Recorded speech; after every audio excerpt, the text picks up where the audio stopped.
या गेमचं नाव आहे earbud coin पलटी गेम. हे 5 रुपयाला आणि हे 30 सेकंदात करायचं. तर हे 9 बांगड्या आणि 9 कॉइन्स आहेत. तर काय करायचं ह्याचे रूल्स काय आहेत की बांगडीला टच करून द्यायचं नाही, की असं पलटी करायची, अशी पलटी करायची. खरं असं हात लावायचा नाही बांगडीला, असं पलटी करून. दुसरं आहे की इयरबड असे खाली पकडायचे, असे मध्ये पण नाही आणि असे पुढे पण नाही. पुढे असे नाही करायचे, असे मागे करून असे करायचे.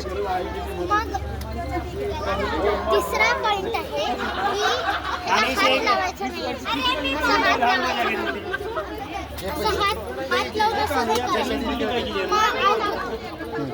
आणि चौथा पॉइंट आहे हे सगळं 30 सेकंड्स मध्ये करायचं. 30 सेकंड्स मध्ये केलं तर तुम्ही विनर. तुमचे 5 रुपये परत रिटर्न. आणि नाही झाले तर 5 रुपये मिळणार का आम्हाला? नाही. Okay, thank you.